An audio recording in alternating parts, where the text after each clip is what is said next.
Hola, ¿cómo están? Soy Francisco Launde, bienvenidos a una nueva edición de Hablemos del Mundo. Vamos a dedicar este programa al Ecuador. Como ustedes saben, acaba de entrar en funciones el nuevo presidente Daniel Noboa. Los retos que enfrenta son muchísimos y ya tiene incluso ya problemas de entrada. Sobre ese tema vamos a conversar con Simón Pachano, que es un reputado analista político, tal vez uno de los mejores, si no el mejor en Ecuador, para ver precisamente cuáles son estos desafíos y en qué condiciones enfrenta este corto periodo presidencial de 18 meses. Vamos entonces con la entrevista.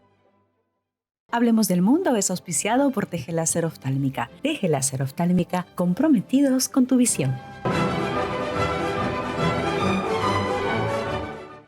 Bien, muchas gracias por haber aceptado la invitación para conversar de este nuevo gobierno en Ecuador. No, gracias, al contrario, un gusto. A ver, antes que nada, el señor Guillermo Lasso ha escrito un libro donde habla de lo que ha hecho, ¿no? Sin embargo, varias opiniones dicen que finalmente deja el país peor de lo que lo encontró. ¿Cuál es su postura respecto de eso? Bueno, yo creo que hay que hacer un balance un poco más detenido. En primer lugar, el libro que él presentó en realidad es un informe de labores. No es un libro que recoja propiamente su experiencia, sino más bien entrega una serie de datos. En fin, hay que contrarrestar esos datos con las fuentes usuales, por ejemplo, los datos económicos, en fin, ¿no? Creo que en general se puede decir que la situación es más bien muy similar a la que él recibió. Con ciertos cambios positivos, como por ejemplo un cierto saneamiento de, llamémosle, los indicadores de la macroeconomía. Es decir, por ejemplo, arreglo de tramos de la deuda externa, digamos, controles de liquidez, en fin, ¿no? O sea, en esos aspectos se podría decir que hay un avance.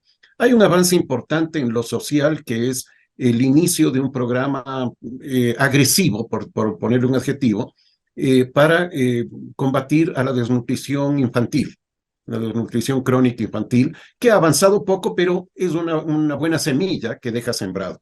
En los otros aspectos es bastante negativo el balance que se puede hacer en términos de empleo, por ejemplo, en términos de ingresos de la población, en términos incluso de aspectos subjetivos, si se quiere, que son el de la confianza interpersonal por el problema de la inseguridad, que es un problema muy grave, que podemos conversarlo un poco más detenidamente. Es decir, hay un balance que en términos generales diría sí, predomina lo negativo, pero no podemos tampoco desconocer que algo ha habido de interés de hacerlo. Creo para terminar, que Guillermo Lasso se rodeó de un equipo muy poco experto en los temas que debía trabajar. Tuvo un círculo, como se da ahora en llamar, un círculo rojo, que no le permitía que él mismo se percatara de la situación del país y que tomara decisiones adecuadas para enfrentar los problemas. Creo que eso fue un problema muy serio, que fue lo que le llevó finalmente al enfrentamiento a que en el enfrentamiento con la Asamblea Legislativa, él tuviera que tomar la decisión apresurada de cerrar la Asamblea por esta vía que la denominamos acá la muerte cruzada, y que redujera a la mitad su periodo de gobierno. Simplemente para aclarar acá al público que no se pongan nerviosos cuando usted ha hablado de círculo rojo, porque acá la palabra rojo pone nerviosa a mucha gente, es un círculo de confianza en todo caso, no tiene nada que ver con una postura. Sí, es un término que se usa en varios países de América Latina, pero que en el Perú tendría mala recepción, sí. Sí, creo que generaría unos espacios y cosas, relaciones un poquito complicadas. Entonces, básicamente, Sí. entiendo que ha sido un tema porque probablemente gente que no tenía mucha experiencia en política, eran gente de empresa, básicamente, ¿no? Sí. Y que creo que es también el riesgo que tenemos con el nuevo gobierno, con el de Daniel Noboa. Me parece que ese es un riesgo muy serio que tenemos. Bueno, ahora pasando justamente al nuevo presidente, para empezar, muy extraño, bueno, yo entiendo que efectivamente siempre hay peleas entre el presidente y vicepresidente, es usual, pero lo que llama la atención acá es que de entrada, incluso antes de la toma de mando, ya se había distanciado de su vicepresidenta, a la que finalmente ha mandado una especie de exilio un poco extraño, va a ser una especie de mandataria de paz, No sé si va a tener el mismo peso que Anthony Blinken de Estados Unidos para ¿no? conseguir la paz entre palestinos e israelíes. No se entienden, porque pudo haber en todo caso la pudo haber enviado como embajadora, ni siquiera. Una especie de mensajera de la paz, una paloma de la paz que va a estar paseándose. Bueno, ¿qué ha pasado ahí? ¿Por qué se han peleado de entrada el presidente Noboa con su vicepresidenta, la señora Abad? Bueno, lo que más ha sorprendido es que esto se produzca tan pronto. La pregunta es entonces, ¿por qué? ¿Por qué se presentó tan pronto?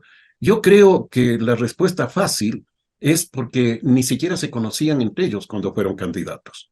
Y esto nos habla de algo que es muy parecido al caso peruano, y es que no existen partidos políticos, no existen partidos que sean semilleros de cuadros políticos, de dirigentes políticos, y que de ahí puedan salir los candidatos.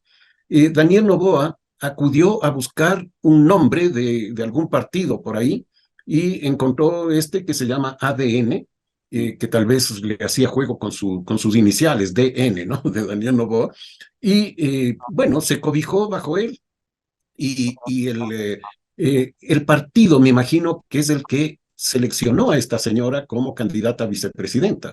Ellos no se conocían previamente. Ella no tenía una trayectoria política como para decir, bueno, era una persona que le iba a aportar votación, en fin. No, la única trayectoria que tenía es que fue candidata a alcalde en la ciudad de Cuenca, que es la tercera ciudad del país, y que llegó en penúltimo lugar. Entonces, no tenían ninguna, digamos, credencial para escogerla como vicepresidenta. Y me imagino que de ahí viene el problema, de que él ni siquiera sabía cuál era la posición política de ella, ¿no? Claro. Entonces, claro, esto podía venirse en cualquier momento. Ahora, hablando de posición política, ya para terminar con ese punto, vi que ya se había reunido con la gente de Vox. Eso podría dar eventualmente a un indicativo de cuál es su posición política, digo yo. Sí, sí, sí, es un indicativo y hay otros de la misma línea que indican que ella está en una posición, llamémosle claramente, de ultraderecha, ¿no? Muy conservadora. Ella sostuvo, por ejemplo, que las mujeres deben ganar, está bien que ganen menos que los hombres porque tienen que atender a los hijos y eso les quita tiempo, en fin. Entonces, cosas de ese tipo, ¿no? De una visión muy arcaica, muy conservadora. De acuerdo. Ahora, el otro punto complicado es que el señor Noboa finalmente ha forjado una alianza en el Congreso con el Partido Social Cristiano, que bueno, en todo caso no debería llamar mucho la atención, pero sí con Movimiento Ciudadano de Rafael Correa. Y le hizo artículos sobre es peor que lo peor.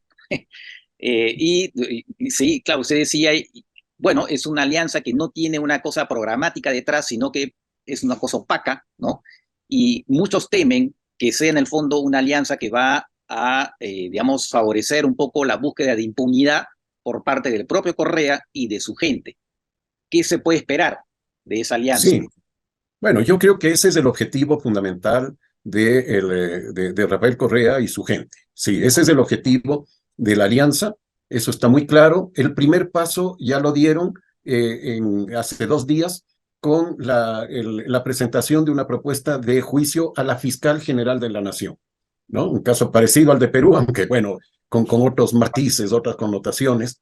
Sí. La fiscal ha hecho un papel muy importante digamos, en la persecución, como es el papel de una fiscal, a la corrupción, y entre esos a la corrupción de políticos que han estado muy ligados al correísmo, también de otros políticos, pero ellos lo toman como que es una persecución política, y entonces hay el intento de destituirle a ella. Esto se viabiliza gracias a este acuerdo que se ha hecho en la Asamblea Legislativa, ¿no? Estoy de acuerdo en que la alianza con el Partido Social Cristiano sería natural para un gobierno como el de Daniel Noboa, no así la otra, que solamente se explica por estos temas, ¿no? Y creo que el correísmo, que es la primera fuerza en el órgano legislativo, va a presionarle muy fuertemente al gobierno y va, yo creo, a utilizar su fuerza dentro de este parlamento, digamos, cuando él presente proyectos de ley para que sean pasados por ahí. Acaba de presentar uno de carácter económico urgente que tiene que tramitarse en 30 días. Veamos qué pasa, si es que le dan lugar al debate o lo rechazan automáticamente o lo desvirtúan totalmente. Entonces, creo que está en una situación yo diría, de debilidad a partir de ese acuerdo que hizo con estas fuerzas. Entiendo que es un proyecto de carácter tributario, ¿no? Sí, Por ese sí. lado. De acuerdo. Le recuerdo al público que el presidente Noboa, como también la Asamblea, lo que hacen es completar el periodo, ¿no?, de los anteriores, de la Asamblea anterior y del presidente, tienen solamente 18 meses, aunque claro, el presidente Noboa podrá eventualmente, si no le va tan mal, presentarse a la reelección, ¿no? Y en el tema, para empezar, ¿ya tiene su gabinete completo o todavía le falta? Está prácticamente completo. Creo que le falta algún ministro, pero ya completó después de haberse posesionado, unos 3 días después de la posesión, él completó. Esto digamos, de su posible reelección, es interesante vincularle a lo que comentamos antes sobre la vicepresidenta. La Ajá. vicepresidenta acepta llamémosle la sanción que le da el presidente de enviarla a un cargo inexistente y yo diría nada fructífero en Israel, en Tel Aviv, ¿no? Acepta, ¿por qué? Yo creo previendo que él se va a lanzar como candidato y por lo tanto tendría que dejar la presidencia mientras es candidato. Y ella sería la que ejerzara. Entonces ahí puede haber un cálculo de ella, ¿no? Acá en el Perú también, el anterior presidente Castillo empezó también con gabinete incompleto porque en el momento de la juramentación de los ministros, 2 se fueron porque, no sé, habían un cambalache que se armó porque habían nombrado a una persona que no le gustó, entonces fue una escena también bastante, Sí. además ministros importantes, sobre todo en la economía, en ese momento, ¿no? Pero Sí. bueno, veamos el tema de la seguridad. Se dice que si ya el año pasado la tasa de homicidios en Ecuador estaba alrededor del 26%, 26 de cada 100.000 habitantes, que como se mide, les indico al público, cómo se mide, ¿no?, la tasa de homicidios en los países, ¿no?, por cada 100.000 habitantes, 26 que está más o menos al nivel de México y de Colombia, o sea, terrible. Pero entiendo que las cifras de este año van a ser seguramente peores todavía. Entonces ahí, ¿cómo ve usted? ¿Ve algunos signos positivos o es que todavía está un poco todo en la penumbra de que se va a desarrollar ese tema de la seguridad? Yo creo que está en la penumbra, no solo respecto al actual gobierno, sino que creo que en general en el país no hay una visión clara de cuál es el peligro, cuál es digamos, el enemigo a combatir. Sabemos que es el narcotráfico, evidentemente, eso a nadie le cabe duda, que son carteles internacionales que, digamos, usan al Ecuador como un puerto de salida de la droga que se produce en Bolivia, perdón, en Colombia y en Perú. Claro. Ecuador no es productor de coca, ¿no? Y tampoco es procesador de cocaína, Claro. pero sí es lugar de tránsito. Entonces, este ya no es un fenómeno nacional, es un fenómeno multinacional y es un fenómeno pluridimensional, digamos, ¿no? Claro. O multidimensional, como se lo quiera llamar, porque no es solamente lo que, digamos, esto que llena el discurso de muchos políticos, entre otros los del gobierno actual, esto de equipar a la policía, de elevar el número de efectivos de las Fuerzas Armadas y la policía, en fin, es un tema mucho más complejo que requiere mucho de inteligencia policial, militar, inteligencia financiera para buscar la ruta del dinero. Y yo creo que ese, por ejemplo, es el tema más débil. El Ecuador es un país muy atractivo para estas actividades porque está dolarizado. Entonces, no es necesario que haya cambio de moneda, es decir, que haya que lavar la moneda y que para eso haya que hacer cambio, ¿no? Ya sea en la banca o en formas informales, digamos, ¿no? Simplemente es cuestión de que entre ese dinero a la economía o que salga también de la economía nacional y vaya a otros lugares. Entonces, creo que todo eso no está visto. No está visto que ha habido un cambio del destino de la cocaína que sale de Ecuador y que ya no es en su mayoría a Estados Unidos, Claro. país con el cual hemos tenido siempre convenio respecto a esto, asesoría para las Fuerzas Armadas, en fin, ¿no? E incluso para la ruta del dinero, sino que es ahora a Europa. Los grandes embarques a Países Bajos, Holanda, a Bélgica, a España, a Italia, han venido de Ecuador en los últimos años. Algunos han sido capturados ahí, por eso se tiene indicios de cómo está yendo, ¿no? Pero no hay, por ejemplo, acuerdos de cooperación con esos países en este tema específico. Entonces, todo eso no está en el radar, digamos, de nuestros políticos en general. Y claro, es mucho más fácil decir, vamos a equipar a la policía, vamos a comprar chalecos antibalas, en fin, esa es una parte muy pequeña del problema, ¿no? Es interesante porque acá en el Perú también hay la sensación de que la dimensión del problema del crimen organizado, que es distinto que en Ecuador, tampoco se termina de entender, ¿no? Acá se habla mucho también de estados de emergencia, como se ha hecho en Ecuador, por cierto, que al final no son la verdadera solución. Y lo que usted dijo sobre el dólar, que efectivamente facilita el lavado de dinero, imagino que ese es un tema que en Argentina tendría que mirar con mucha atención, porque en Argentina tiene un Claro. grave problema también en crimen organizado. Lamentablemente todos los países estamos aquí. Sí. Claro, acá se añade un tema que creo que no hay en Perú y tampoco en Argentina, que estamos tomando el caso, y tampoco en Chile, que es otro que está muy preocupado por esto, Claro. y es el de estas pandillas juveniles, las que en Centroamérica le llaman las maras, ¿no? Contra las que ha combatido Bukele, en fin, ¿no? Pero aquí existían estas, pero no eran pandillas que generaran un nivel de inseguridad para la ciudadanía. Ellas se enfrentaban entre ellas muy ocasionalmente, muy ocasionalmente, ¿no? Pero estas se vinculan al narcotráfico, o el narcotráfico las utiliza para el tráfico desde las fronteras hasta los puertos. La Y subcontrata. entonces las contrata, son subcontratistas, digamos, de los Claro. cárteles de la droga, y una parte les paga en dinero y otra parte les paga en droga. Y al pagarles en droga, ¿qué es lo que sucede? Bueno, que ellos consumen más o se vuelven consumidores si ya no lo eran, y además ellos tienen que vender eso para obtener liquidez. Por lo tanto, se incrementa el microtráfico y el consumo interno de droga en el país, que es otro problema grave que tampoco ha sido visto por las autoridades. Entonces, y estas pandillas, ¿no es cierto? Digamos, esto se vuelve una bola de nieve porque van incrementando su nivel de violencia. Entran formas como las del sicariato, que no existía en Ecuador. En fin, entonces es muy grave el tema de la inseguridad. De acuerdo.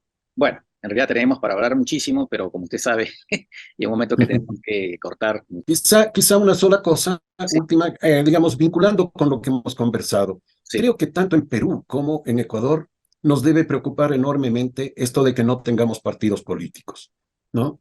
Hace más de 20 años que no, en ninguno de los dos países tenemos un sistema de partidos, ¿no? sí, Que pueda darle estabilidad al sistema político para enfrentar estos aspectos, sí. ¿no? Entonces, ese debería ser una preocupación, digamos, nacional, ¿no?